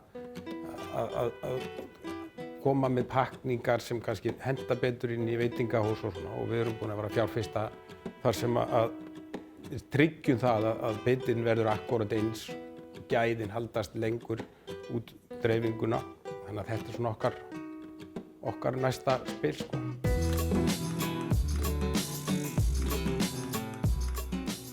Hversu mikilvægur er Spánn? Spánn er mjög mikilvægur fyrir Iceland Seafood. Suður-Evrópa er okkar stærsta markaðssvæði og það hefur sömuleiðis langmestu tenginguna við Ísland sem upprunalands fyrir okkur. Við erum að selja þarna vörur í mjög miklu mæli og höfum gert lengi og höfum þar að leiðandi mjög sterka stöðu á markaðnum. Þessi staða hefur meðal annars komið út af þessu sögulega sem Magnús rakti þarna með saltfiskin og svo ekki síður þessa vöruþróun sem við átt í stað með léttsaltaða þorskinn og sem spannar svona rúmlega fjórðungur öld og er okkur alveg ofboðslega mikilvæg í því að vera svona kjarnastað á markaði. Þarna höfum við eitthvað sem aðrir hafa ekki og svo getum við þá byggt utan á það. En grunnurinn að því að hafa þennan kjarna er þetta góða samstarf sem við eigum við framleiðendur hér á Íslandi. Það eru ákveðnir aðilar sem hafa sérhæft sig í því að útbúa léttsaltaðan þorsk og við vinnum mjög náið með þeim og þetta samstarf okkar að þeir séu að framleiða allt árið, við eigum vöruna alltaf til gagnvart þessum veitingahúsaeigendum, gæðin séu tryggð, þjónustan hjá okkur séu í lagi og þetta samspil allt, það hjálpar okkur að því að hafa þessa stöðumarkaði, viðhaldinni og halda svo áfram sem endalaust þarf að gera að þróa þennan markað og þróa okkar þjónustu.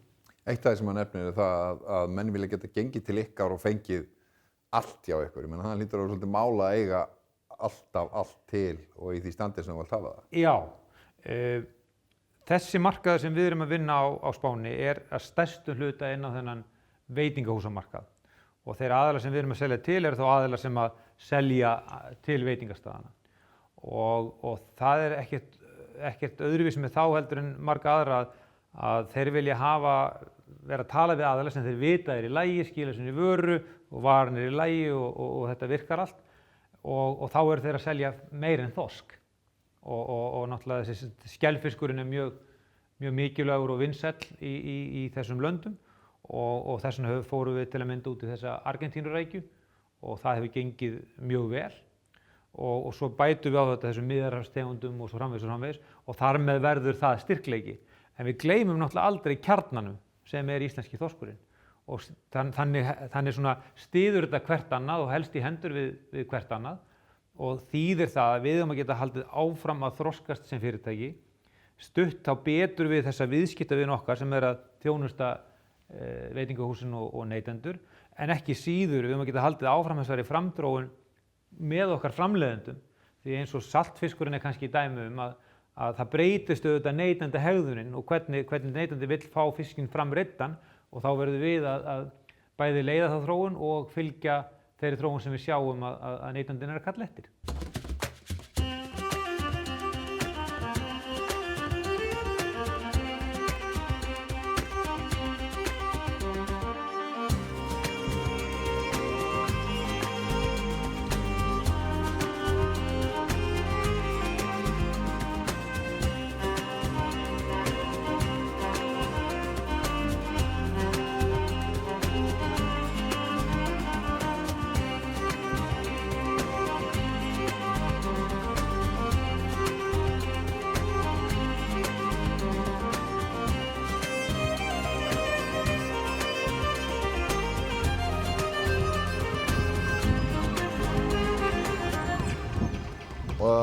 Well, first of all, tell me a little bit about your company.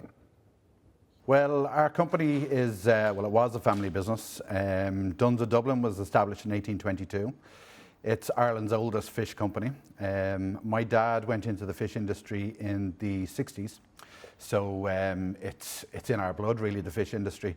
My dad's been in the fish industry for more than 50 years. And just by accident or coincidence, I ended up going into the fish industry as well. I never planned on going into the fish industry.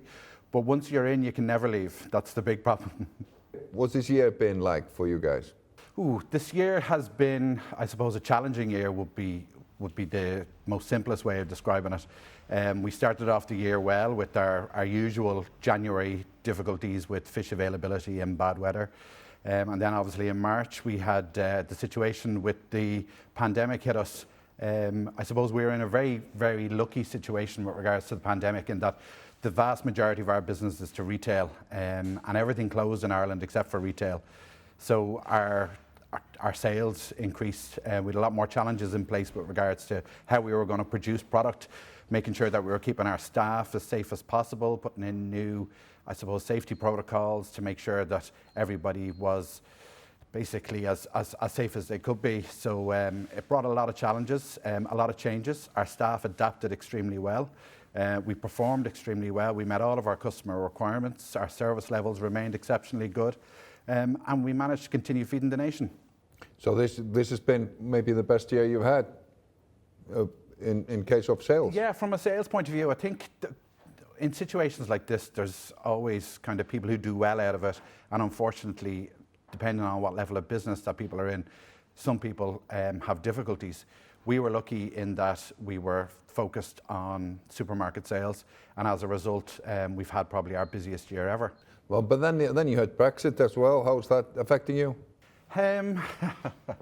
Brexit. I think for 4.5 years, probably until the pandemic came around March, it was pretty much all that was in the news in Ireland, the ramifications of Brexit. Our government spent a lot of money and a lot of resources in trying to get businesses prepared for Brexit.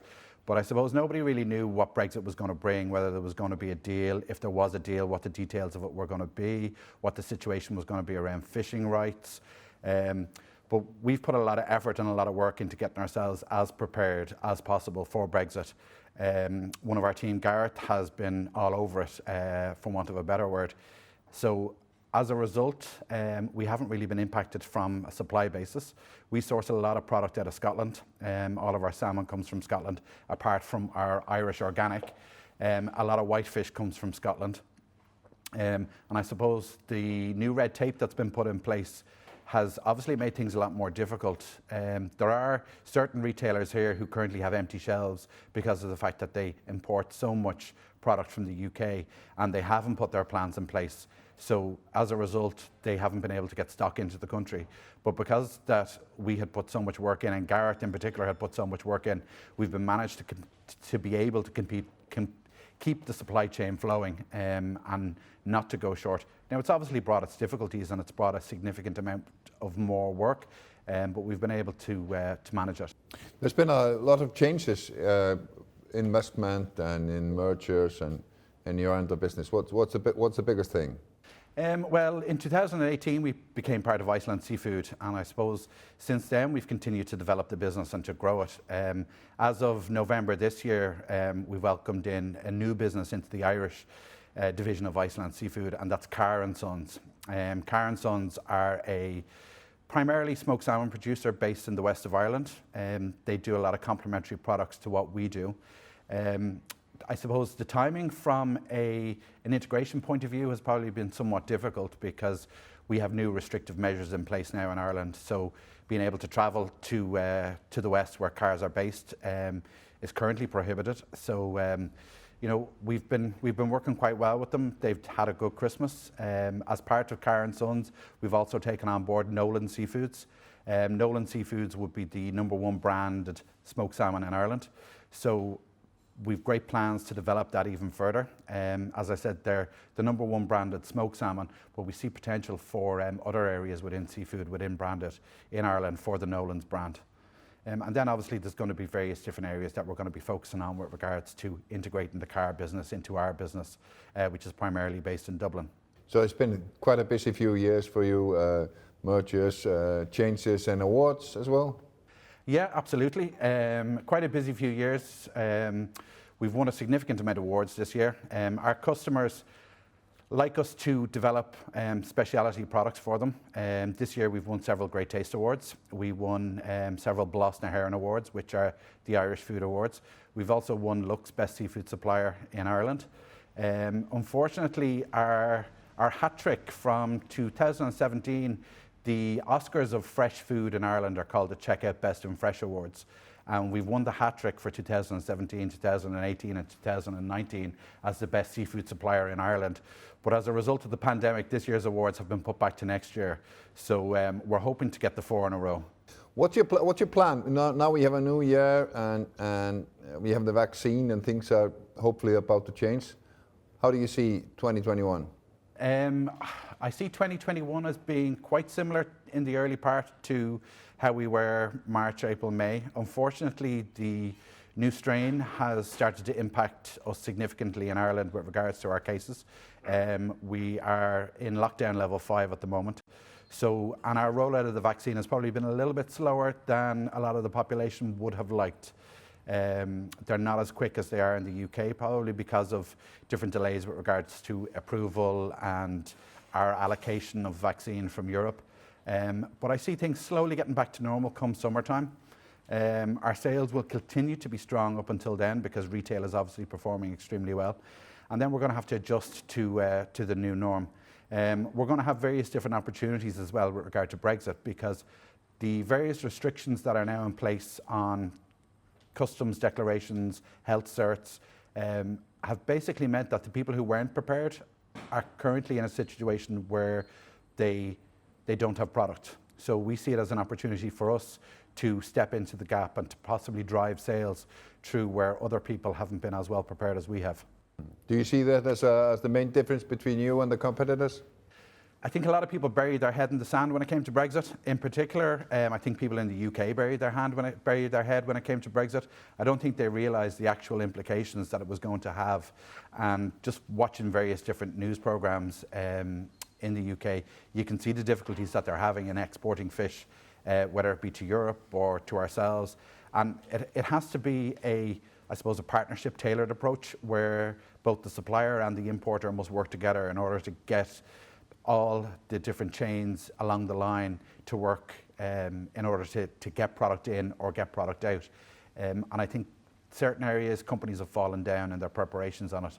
And I think it's something that we've done quite well. How does ESG matter in your work? From our point of view on environmental and social areas, we work to a government standard here called Origin Green. Which is all around sustainability, but it's not necessarily around sustainability, particularly of seafood. It's regards sustainability in various different areas, water usage, energy consumption. It also covers off staff well-being and health. We have various different programs in place to, I suppose, enrich people's daily lives, different things like encouraging people to get more healthy, stop smoking, that type of area. So we would have been a member of Origin Green now for the past 3 years. And then there's obviously the sustainability area around seafood, which is extremely important. We developed with one of our main customers, SuperValue, a scanning system where each particular store that gets our fish can scan the label on the box, and then it generates all the information regarding that particular fish, whether it be the particular fishing vessel that caught it, when it was caught, the species name. It covers off all the various different areas so as to be somewhat transparent to the consumer and give them as much information as they possibly would want. I think nowadays the whole environmental area and sustainability is becoming more and more important to consumers. They want to know where their fish is from. They want to know what's happened to it. They want to know whether it's local or if it's not local, why it's not local.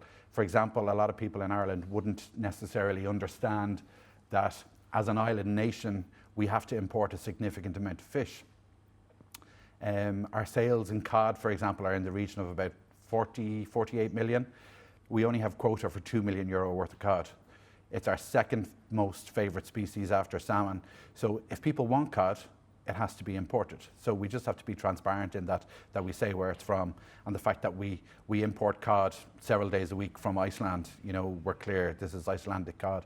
And it probably has a level of provenance as well that customers would then feel that they see it as being Icelandic cod, that it is, you know, somewhat superior, or there's a level of quality about it. You're into retail, and you actually teach your people how to prepare the fish for the shelves in the supermarkets, and you have like a what do you call, fish school or something like that? Unfortunately, the fish school has been closed since March last year, but Laura, who works with us here, is very active in dealing with stores, and we work with Board Ishkiwara, which is basically the Irish Sea Fisheries Board, on developing training programs for the various different fishmongers who work in stores, because we kind of feel that in order for somebody to have a level of passion and knowledge about what they're saying, you have to equip them, you have to train them. You know, if you put the freshest of fish onto a fish counter this morning, if it's not managed well and maintained well, the quality of it's going to deteriorate. So we focus a lot of effort on Laura, but working with the guys in our training centre in Howth around filleting skills, quality, you know, storage and handling.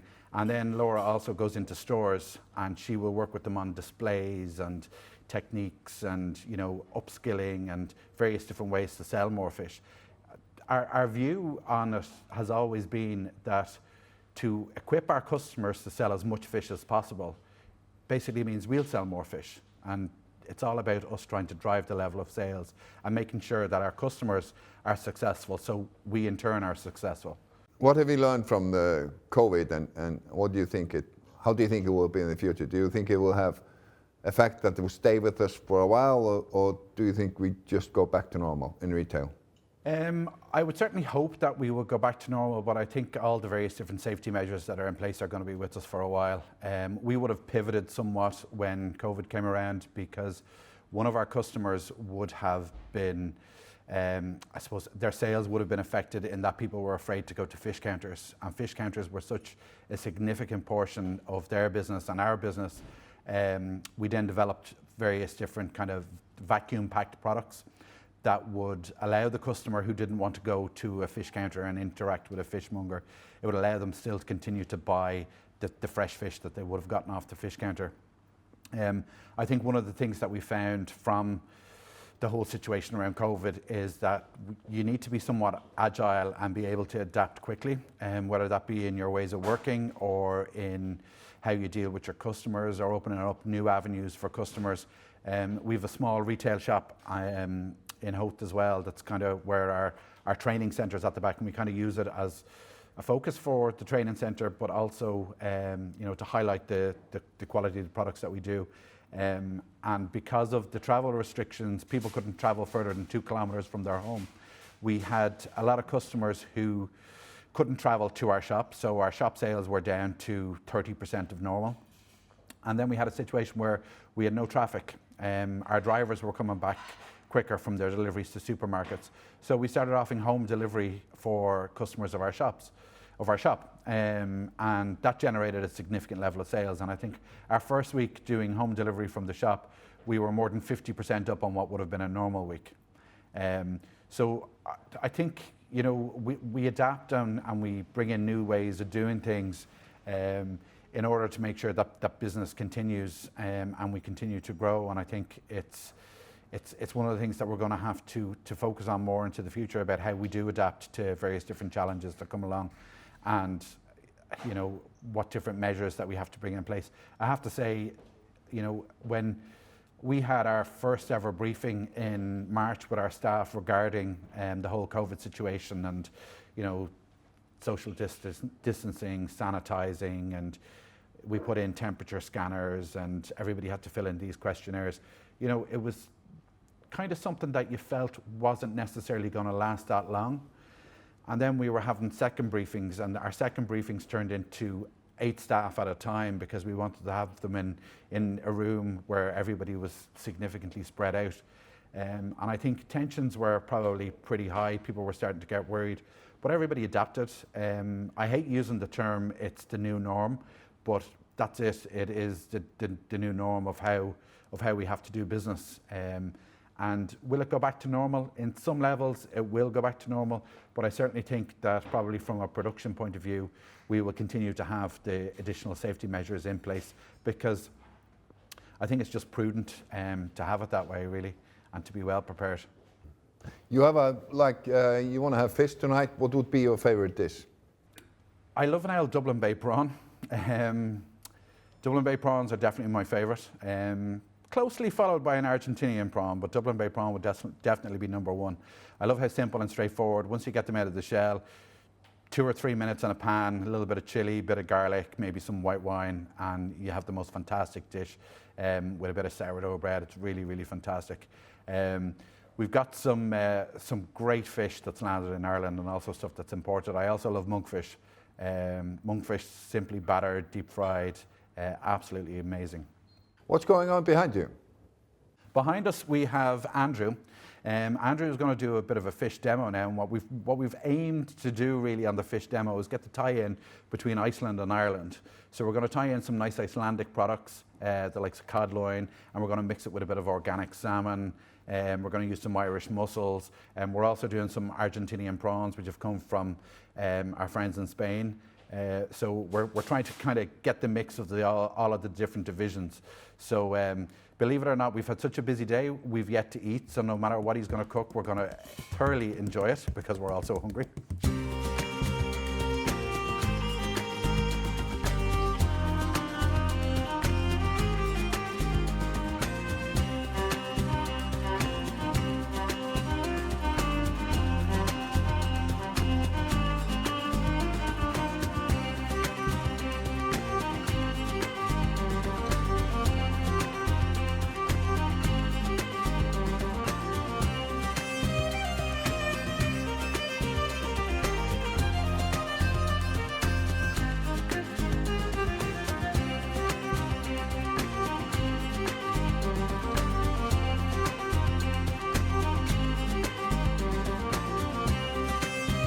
So that's it from all of us here in Dublin. We hope you've enjoyed your whistle-stop tour of our factories, our customers, and the fantastic dishes that Andrew has prepared for us today. So cheers, bottoms up.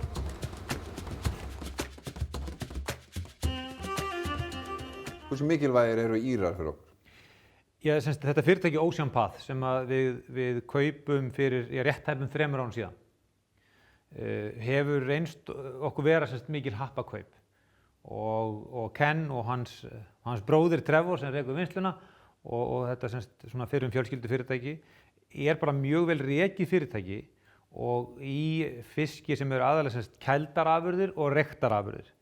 Þannig að við lærum í rauninni mjög mikið þessa nálgun gagnvart viðskiptavininum í þessum afurðaflokkum. Og ef við tökum til að mynda hér á Íslandi, þá orðið langmestu vöxtur í útflutningi á ferskum eða kældum afurðum, samanborið þá við aðra afurðaflokka. Og þannig að það er okkur mikilvægt að hafa mjög góðan skilning á því hvað það sem viðskiptavinurinn vill. Og þetta sem að Ken til dæmis nefnir með það að þjálfa viðskiptavinin í því hvernig á að umgangast vöruna, hvernig á að selja meira af henni og setja hana fram og ganga frá henni í búðunum og svo framvegis. Þetta skiptir okkur náttúrulega gríðarlega miklu máli, og svo þetta fyrirtæki sterkt í laxinum sem við sem fyrirtæki erum ekki sterk í en höfum metnað til að styrkja okkur í. Þannig að svona á margan hátt þá svona tikkar þetta fyrirtæki í mörg box strategískt, og við vorum síðan að kaupa þarna annað fyrirtæki núna í lok síðasta árs, undir lok síðasta árs, og sjáum þar af leiðandi tækifæri til vaxtar á þessu markaði. Á Írlandi erum við að tala búður og smásölu á markaði sem eru rauninni allt öðru seldur en markaður en okkar. Já, við vorum heppin í þessu COVID ástandi núna síðasta ári í Írlandi að því leytinu til að þetta fyrirtæki selur nánast alfarið inn á smásölu, og þess vegna erum við að sjá þar þetta brosa á honum Ken. Þetta bara gekk vel, en það kallar alltaf á, hvort sem maður að lifa í góðum tímum eða slæmum, að laga sig að aðstæðum og gera hlutina vel. og það það sem gert þarna og það hefur verið okkur bæði mikilvægt sem fyrirmynd og samstarfsaðilar og hann nefndi þarna til að mynda argentísku rækjuna og við vorum að selja það í miklu mæli núna fyrir jólin og Super Value sem okkar stærsti viðskiptavinur þar tók það svona svolítið upp á sína arma og þess vegna þetta eins og með aðra vöruþróun, þetta allt spurning samspil milli þessar aðila, milli framleiðandans og milli þess sem kemur vörunni til neytandans og þeim mun lengra og nær sem við komumst neytandanum, þeim mun betra og írska fyrirtæki og Oceanpath svolítið svona holdgervingur þess hvert við viljum fara fyrir samstæðan í heild.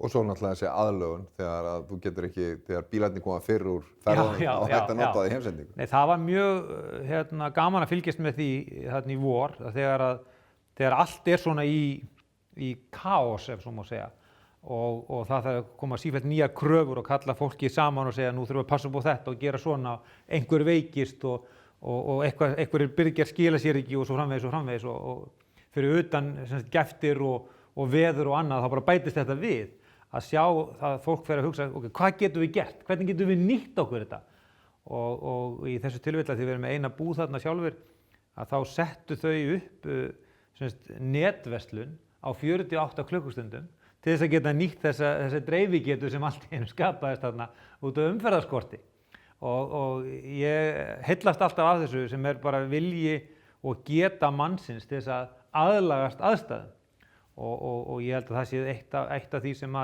svolítið í DNA-inu hjá okkur Íslendingum að geta gert það. Við erum kannski ekki endilega svo góðir í að plana hlutina og það svolítið þannig á Írunum líka. Þeir eru nú aðeins betra að plana heldur en við en þeir eru fljótir og ólíkt svona þessum stórþjóðum að bara aðlaga sig að nýjum aðstæðum og grípa gæsina þegar hún gefst og við þurfum að passa það að vera ekki bara einblín á stóru markaðina heldur líka að þessum litlu því við getum lært af þeim.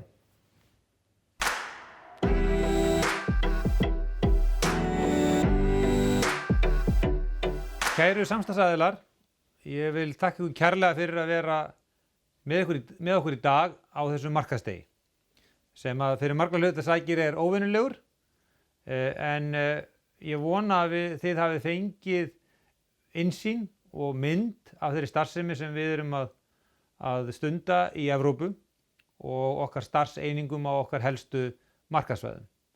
Við vonum það að þið sjáið í þessu tækifæri fyrir ykkur og við erum svo sannarlega tilbúin til þess að bæði hlusta á það og koma með tækifæri og ræða við ykkur samstarf.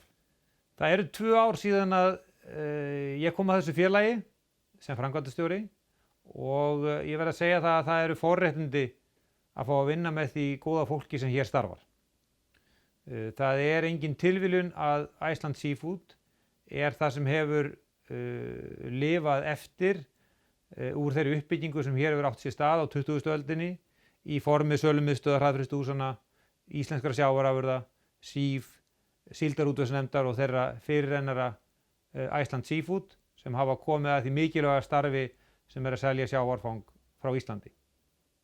Við erum stolt af okkar uppruna. En við erum líka stolt af því ferðalagi sem við erum á, sem uppbygging Iceland Seafood, þrátt fyrir COVID, þrátt fyrir Brexit og þrátt fyrir óáran sem að stundum herjar á, að þá sem betur fer birtir öll él upp síðir og það fer að birta til eins og að gerast núna þegar daginn lengir hænufett á hverjum degi. Eins og þið sáuð af því sem hér hefur farið á undan, að þá hefur margt gerst á árinu 2020. Í Bretlandi þá lokuðum við 2 verksmiðjum og opnuðum eina nýja og sækjum með öflugri hætti inn á ný markaðssvæði. Á Írlandi keyptum við fyrirtæki sem hafði verið í samkeppni við okkur og þar sjáum við fram á áframhaldandi uppbyggingu bæði í kældum og reyktum afurðum. Og á Spáni þar sem að Magnús fór ítarlega yfir bæði söguna og upprunan sem alltaf hollt að rifja upp og okkar mikilvægasta markaðssvæði.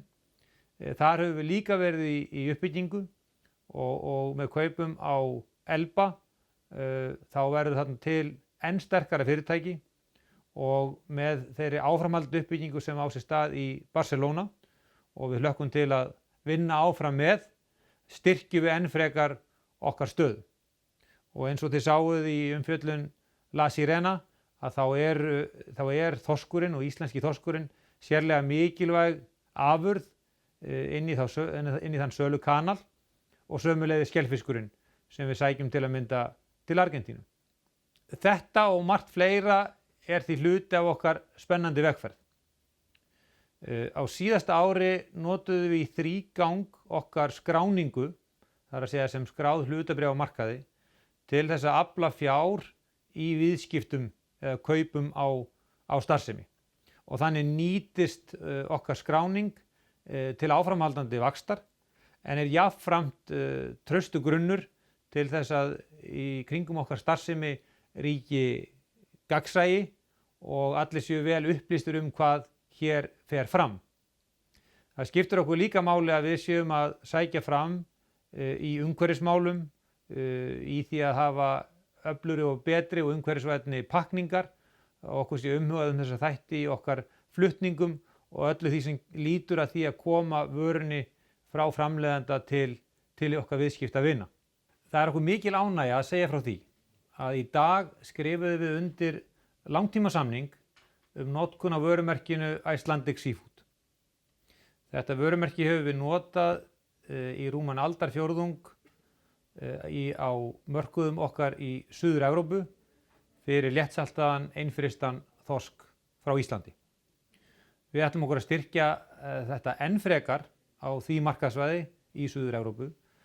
Héðan í frá munum við kappkosta að nýta Icelandic Seafood vörumerkið bæði á okkar hefðbundnu mörkuðum í Suður-Evrópu eins og við höfum gert hingað til og nota merkið þar enn frekar, en sömuleiðis að hefja markvissa sókn í notkun vörumerkisins fyrir íslenskt sjávarfang á mörkuðum í Norður-Evrópu fyrir gæðaafurðir frá Íslandi í gegnum Iceland Seafood. Auðvitað lökkum við síðan til að fá að faðma ykkur og kyssast og stunda þá svona þau félagslegu samskipti sem okkur eru eðlileg. Þetta er auðvitað búið að vera óvenjulegt og erfitt tímabil fyrir alla og það má ekki gera lítið úr því. En að sama skapi þá horfum við björtum augum til framtíðar og við horfum til þess að sú vegferð sem við erum á sé bæði framleiðendum og okkar viðskiptavinum, okkar kaupendum til heilla. Við eigum að geta búið til betri heim, betri afurðir sem eru meira og enn meira í takt við það að við séum hluti af hringrás og getum leið búið til velferð fyrir alla þá sem að þeirri virðiskeðju koma. Að svo sögðu þá þakka ykkur aftur fyrir að taka þennan tíma til þess að hlusta á þessa kynningu og þessa kynningar og eins og ég sagði áðan þá trúi ég því að allir sem á þetta horfa séu margs vísari þá bæði þá starfsemi sem að Iceland Seafood stendur fyrir og þær breytingar sem hafa átt sér stað núna á allra síðustu mánuðum og misserum. Og þá er komið að lokum markaðsdagsins en eins og alltaf hefur haldist í hendur við markaðsdaginn að þá er það handboltaleikur sem er framundan og sem betur fer þá tekst okkur að komast oftar en ekki í þessar lokakeppnir og í dag er það Frakkland sem er jú bæði mikilvægur markaði fyrir okkur en líka verðugir samkeppnisaðilar og maður hugsa nú stundum til Peking og bæði fagnar því að við náðum silfrinu en líka hugsaðar frökkunum þegjandi þörfina.